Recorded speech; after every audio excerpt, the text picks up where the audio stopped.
काली अमावस की रात थी और रात के गहरे सन्नाटे को चीरते हुए एक औरत के चीखने की आवाजें पूरे जंगल के शांत माहौल को दहशत से भर रही थी। वो औरत इस तरह से चिल्ला रही थी जैसे किसी ने उसके बदन पर खौलता हुआ पानी डाल दिया हो। रात को अपने खेतों में पानी देने के लिए आया हुआ हरिया किसान अभी तक इन आवाजों को सुन नहीं पाया था, क्योंकि उसके बेटे किशन ने उसे नया मोबाइल फोन जो लाकर दिया था शहर से, और बस उसी मोबाइल फोन में ईयरफोन लगाकर वो कोई पुराना गाना सुनने में मग्न था। लेकिन जैसे ही गाना खत्म हुआ, उस औरत की चीखने की आवाज हरिया किसान के कानों से टकराई। हरिया का दोस्त रामू भी खेत में ही घाट पर गहरी नींद में खर्राटे मार रहा था। रात के उस सन्नाटे में औरत की चीखने की आवाज सुनकर ठंड के मौसम में भी हरिया किसान के माथे से पसीना टपकने लगा। रामू, अरे ओ रामू, अरे जल्दी उठ, क्या खर्राटे मारकर सो रहा है? अरे इतनी रात को ये जंगल में कौन औरत चीख रही है? पूरी तरह से चीख रही है। अरे क्या हुआ? क्या हुआ? कौन है? अरे भूत आ गया क्या? चोर आ गया क्या? अरे न चोर आया है न भूत आया है। मैं ये कह रहा हूँ कि क्या तूने इस औरत के चीखने की आवाज सुनाई देती है कि नहीं? अरे कौन सी औरत? अरे हाँ, ये आवाज है। तू पहले नहीं बता सकता था? पता नहीं कौन चुड़ैल जंगल में नाच रही है। हम घर चले जाते हैं। देखता नहीं, मैंने तो कानों में ये लगा रखा था। ओ किशन ने लाके दिया ना शहर से, गाने सुन रहा था मैं। अरे लेकिन भाई मुझे बहुत डर लग रहा है, क्या करें? अरे करना क्या है, भागो यहाँ से। भगवान जाने कौन है और क्यों इतना चीख रही है, और उस औरत की चीखने की आवाजें और ज्यादा तेज होने लगी है। हरिया और रामू के पैर डर के मारे कांप रहे थे। डर की वजह से ना वो वहां पर रुक पा रहे थे और ना ही अपनी जगह से आगे बढ़ पा रहे थे। तभी अचानक से सन्नाटा छा गया। सही मौका है, हमें यहाँ से निकल लेना चाहिए भैया। रामू और हरिया अपना गमछा उठाकर दबे पैरों जंगल के रास्ते से गांव की तरफ चलने लगे। गांव की ओर जाने वाला ये एक ही रास्ता था और आवाज भी उसी तरफ से आ रही थी। लेकिन अभी 2 मिनट पहले वो आवाज पूरी तरह बंद हो चुकी थी और जंगल में पहले जैसा सन्नाटा पसर चुका था। तभी अचानक से पेड़ों में किसी के चलने की सरसराहट रामू और हरिया को सुनाई दी। क्या तुमने कोई आवाज सुनी? हाँ यार, ऐसा लग रहा है कोई इस तरफ ही आ रहा है। तभी अचानक सामने पेड़ से एक साया रामू और हरिया के सामने उल्टा आकर लटक गया। ये देखकर रामू और हरिया की चीख निकल गई। वो दोनों डर के मारे बेहोश हो गए। वो साया जमीन पर आकर खड़ा हुआ। उसने रामू और हरिया के बालों को पकड़कर खींचना शुरू कर दिया। अब तुम गांव वालों में से कोई जिंदा नहीं बचेगा। मैं तुम सबको ले जाकर उस गड्ढे के नीचे दफन कर दूंगी। सबकी जान ले लूंगी, मैं किसी को नहीं छोड़ूंगी।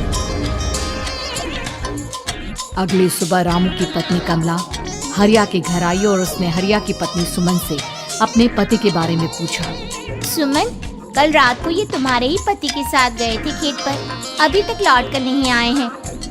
हाँ बहन, मैं भी वही सोचकर परेशान हूँ। मेरे पति भी अभी तक खेत से लौट कर नहीं आए। भगवान जाने क्या बात है, दोपहर होने आई है। अब तक तो उन दोनों को लौट कर आ जाना चाहिए था। क्या करे, कैसे पता करे कि वो दोनों कहाँ हैं? मेरा बेटा भी शहर गया हुआ है, वरना उसी को भेज देते खेत पर। बहन, मुझे लगता है कि हम दोनों को वहाँ जाकर अपने पतियों को ढूंढना चाहिए। ठीक कहती हो तुम, चलो मैं तुम्हारे साथ चलती हूँ। और वो दोनों जंगल के रास्ते खेत की तरफ आगे बढ़ती हैं। वहां जाकर देखती है कि हरिया और रामू आग जलाकर आग के ऊपर कुछ पकाकर खा रहे थे। आप यहाँ पार्टी बना रहे हैं और वहाँ घर पर हमारी जान सुखी जा रही थी कि कहीं कुछ हो तो नहीं गया?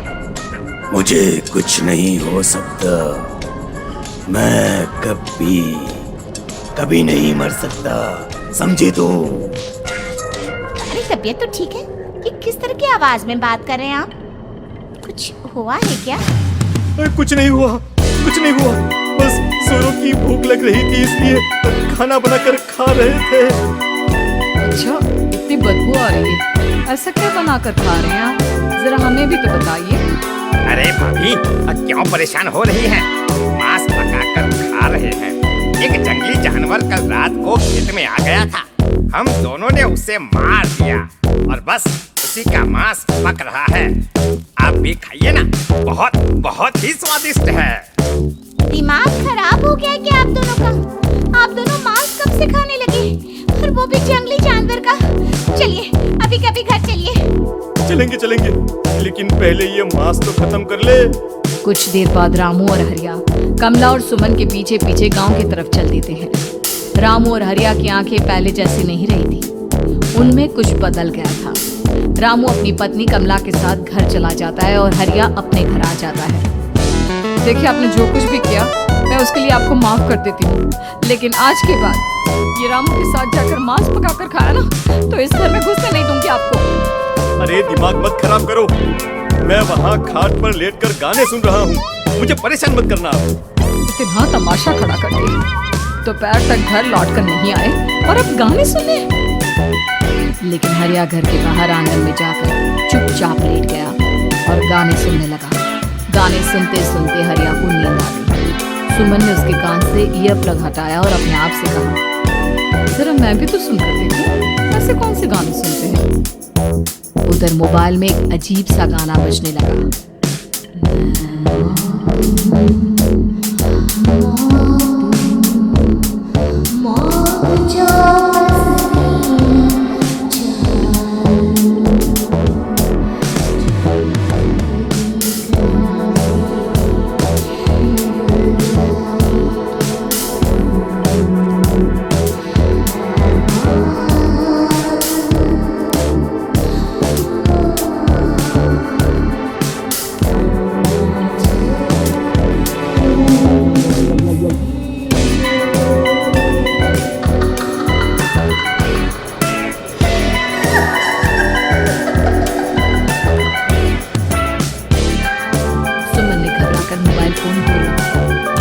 तरह से डर गया।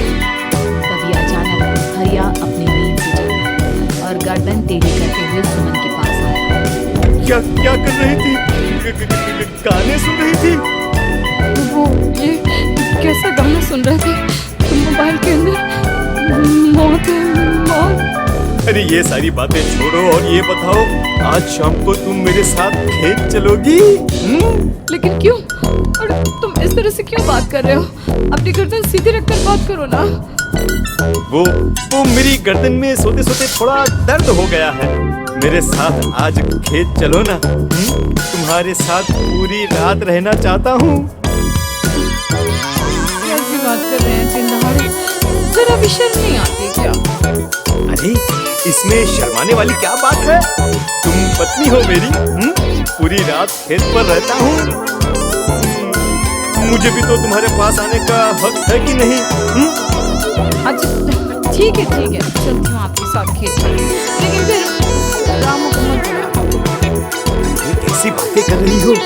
अगर तुम मेरे पास होगी तो मैं किसी को नहीं बुलाऊंगा, सिर्फ तुम और मैं और रात का सन्नाटा।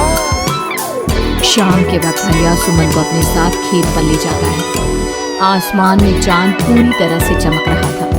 हरिया ने अपने खेत में बनी हुई छोटी सी झोपड़ी के अंदर सुमन को अपने पास बिठा लिया और उसके बालों में हाथ फिराते हुए कहा, इतनी खूबसूरत हो तुम, बहुत सुंदर लग रही हो। एक चांद से भी ज्यादा सुंदर लग रही हो। ऐसी बातें मत करिए ना, मुझे शर्म आती है। अपनी आंखें खोलकर जरा मेरी तरफ तो देखो। अरे देखो तो सही। सुमन ने शर्माते हुए जैसे ही अपनी आंखें खोली, उसके होश उड़ गए। हरिया के बड़े बड़े दांत निकल आए थे और वो पूरी तरह से एक जानवर की तरह नजर आ रहा था। कौन है तुम? मेरे पति नहीं हो। कौन है तुम? मुझे जाने दो।